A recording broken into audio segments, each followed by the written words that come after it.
This story is about a televised lottery that sent Australian teenagers to the jungles of Vietnam, where they were written off as liabilities by the world's most powerful military.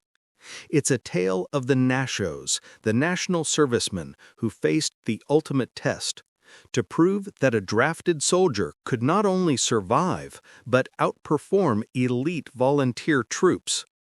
What unfolds will reveal the brutal training that forged clerks and students into jungle warfare experts, expose the shocking battlefield statistics that upended Pentagon doctrine, and uncover the timeless military lesson about what truly makes an effective soldier.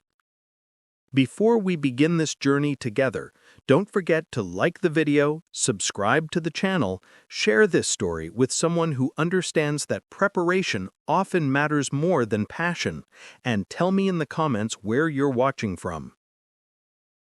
May 17, 1968, Fire Support Base Coral, Phuoc Thuy Province. 20-year-old Private Jack Collins pressed his body into the mud of his gun pit, the monsoon rain turning his world into a roaring, metallic nightmare. His hands, which had stacked cans on a Melbourne supermarket shelf 6 months prior, worked automatically, feeding a fresh belt into the M60 as green tracer fire ripped through the darkness toward him. FSB Coral was being swallowed. 2 full North Vietnamese Army regiments, over 6,000 battle-hardened troops, were in their third night of trying to overrun fewer than 3,000 defenders. Collins was a Nashos, a national serviceman. His ticket to this hell had been a birthday drawn in a televised lottery, a random number that exchanged a grocer's apron for a machine gun. The American advisors were clear from the start. Conscripts were a liability. Pentagon doctrine was unequivocal. You fought a guerrilla war with volunteers, with believers, not with drafted boys counting down the days. But a paradox was unfolding in the red mud. The Nashos weren't crumbling. They weren't waiting to be saved. As Collins fired controlled bursts into the advancing shadows, he and the conscripts around him were executing a brutal, methodical defense. They weren't just holding the line, they were counter-ambushing, disappearing into the black jungle on their own perimeter and dismantling the assault piece by piece. 3 kilometers away, at 1st Australian Task Force HQ, U.S. liaison officers listened to the radio net in stark confusion.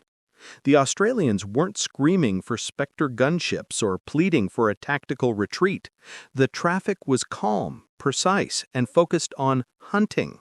They were reporting enemy movements eliminated, coordinating small, aggressive patrols that struck back into the NVA's own flank. By dawn, as the smoke cleared over a shattered enemy attack, a single troubling question would begin its journey to the highest levels of the Pentagon.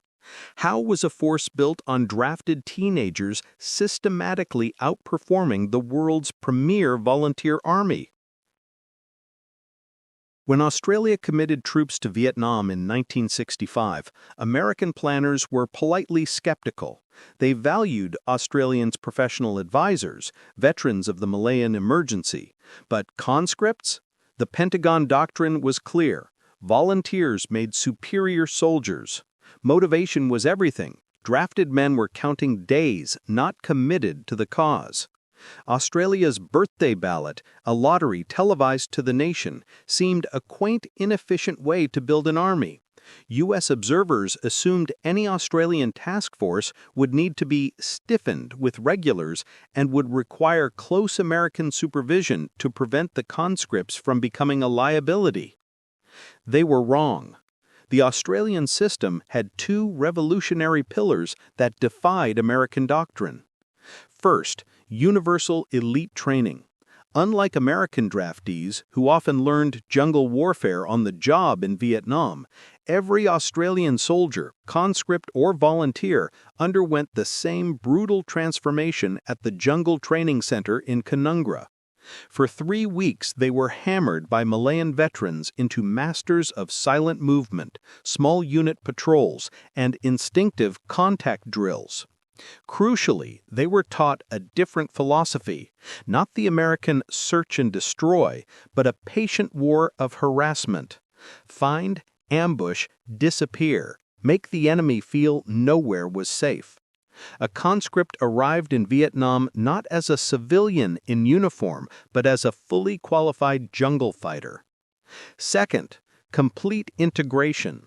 The U.S. military often segregated draftees and volunteers, a division that bred resentment. Australia did the opposite. Nashos, National Servicemen, were mixed indistinguishably into regular battalions. They trained, lived, and fought in the same sections. By deployment, the question of who was drafted was irrelevant. They were all diggers, fighting for the man beside them, not an abstract cause. The proof came in combat. At the Battle of Long Tan in 1966, D Company, 108 men, many of them Nashos, was surrounded by a force 10 times its size. American observers expected a call for massive airstrikes or a desperate evacuation. Instead, the Australians employed precise, close-range artillery and disciplined small-arms fire. Conscripts like Corporal Bill Harrington, a former bank clerk, organized resupply under fire. They held. They inflicted staggering casualties. Analysis showed the conscripts fought, were wounded, and died at precisely the same rate as the regulars. They had not broken. They had won. By 1968, at firebases Coral and Balmoral, the pattern was undeniable. Facing regiments of NVA, the Australians didn't dig in and wait. Nashos heavy units counterattacked, hunting the enemy in the jungle with aggressive patrols and even using tanks in terrain Americans thought impassable. A captured Viet Cong commander admitted, "The Australians were more patient, better guerrilla fighters. We were more afraid of their style." Pentagon analysts scrutinizing the results faced an uncomfortable truth. In Phuoc Tuy province, a smaller conscript-heavy force was achieving better pacification results than vast American commands. The key wasn't motivation, it was training and cohesion. The statistics sealed the argument. Australian conscripts had a casualty rate identical to their volunteers, proving equal combat effectiveness. In stark contrast, American draftees died at a higher rate than U.S. volunteers, exactly as unmotivated soldier theory predicted. Australia had inverted the equation.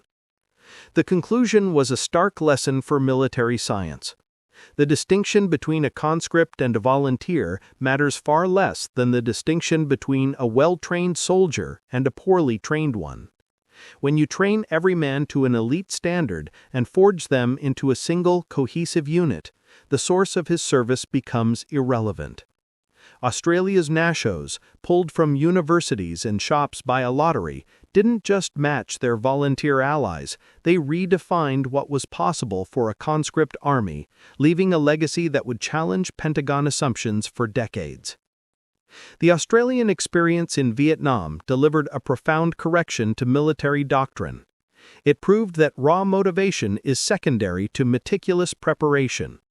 What matters is not why a soldier serves, but how well he is made ready for the fight.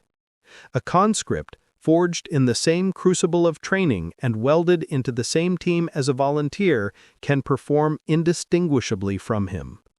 Private David Lee, the former grocery clerk from our story's beginning, survived the hell of Coral and came home in 1969. He saw himself not as a hero, but as a bloke who'd done his job. Yet what he and 15,000 Nashos like him accomplished forced a global military reckoning. Declassified Pentagon post-war analyses make for uncomfortable reading.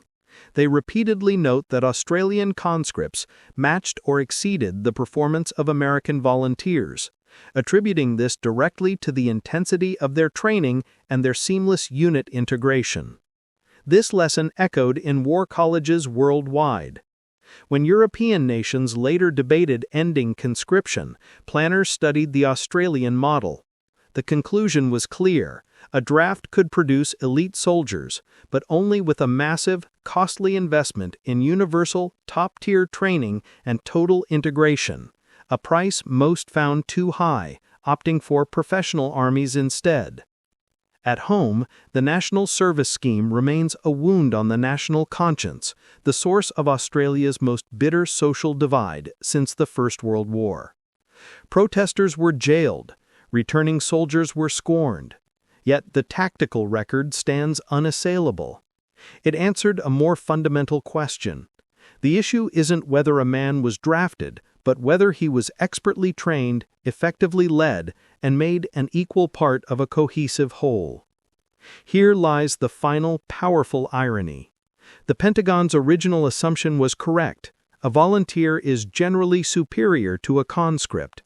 But Australia's success proved the underlying rule. The advantage lies not in the state of mind, but in the standard of preparation.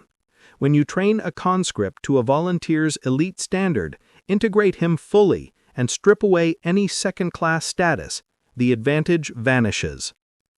The young men drafted from Sydney suburbs and Queensland cattle stations outperformed all expectations. They achieved this not through innate heroism, but through a system that invested in them exceptionally.